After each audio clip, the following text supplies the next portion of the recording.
Ngayon naman po ay patuloy po ang dating ng mga miyembro po ng Iglesia ni Cristo para po sa ikalawang araw ng kanilang rally dito po sa Quirino Grandstand. Pero yung kinalalagyan ko ngayon ay dito ho ito sa may kahabaan ng Rojas Boulevard at nakikita ho natin ako marami ho yung mga kababayan natin dito. Actually, yung nakikita niyo mga tent, yan ho yung mga tent na tinulugan ng ating mga sumama sa rally. Dito na ho sila nagpalipas ng magdamag dahil 3 araw nga po itong rally ito ng Iglesia ni Cristo. Ngayon, alamin ho natin yung ilang mga kapuso natin dito na nagpalipas ng magdamag. Ma'am, anong pong pangalan nyo? Sally po. Taga saan po kayo, ma'am? Angono po. Ango. Dito ba kayo nagpalipas ng magdamag? Opo.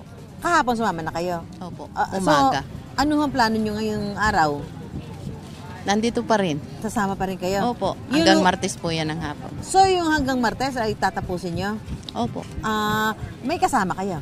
Opo. Nasa po Andyan kasama? sa iba. Sa gagala-gala yung iba. Yung iba nag-charge. Ano ba masasabi nyo dito sa ginaganap na rally na to? Okay naman po. Ito'y kaisahan po ng iglesia. Ano ba damdamin nyo doon sa mga isyong to na dinadala ng iglesia doon sa rally? Siyempre po, nandun kami sa ano na kailangan din namin isigaw yung dapat naming isigaw. Ano pa yung ano nyo? Yung gusto nyo isigaw? Gusto nyo parating? Na maging transparency po. Doon po sa mga nangyayari? Opo. Lumabas ang dapat lumabas. Opo. Ikulong yung dapat ikulong. Okay. Bakit doon sa mga nagiging takbo ba ng pangyayari? Ano, hindi ba kayo satisfied? Paano ho ba ang ano nyo? Damdamin nyo?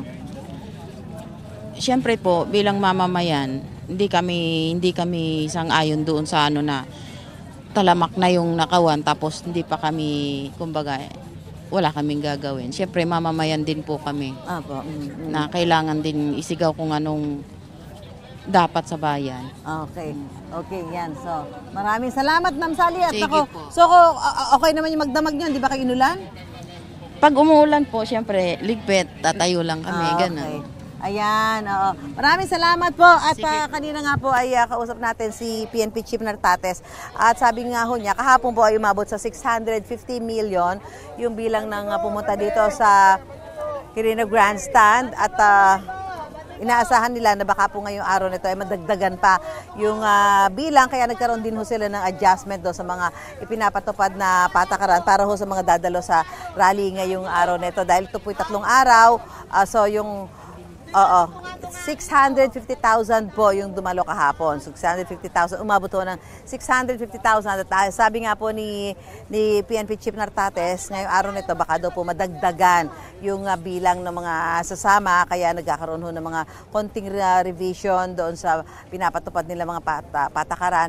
Actually, sabi niya yung mga pulis hanggang dito lang po sa may bahagi ng Rojas Boulevard. Gaya ng mga napag-usapan doon sa mga leader po ng rallying ito sa Quirino Grandstand na tatagal hanggang bukas. Mula po rito sa kanto ng Rojas Boulevard at PM Calao dito po sa lungsod ng Maynila, back to studio po tayo. Gusto mo bang mauna sa mga balita? Mag-subscribe na sa GMA Integrated News sa YouTube at tumutok sa unang balita.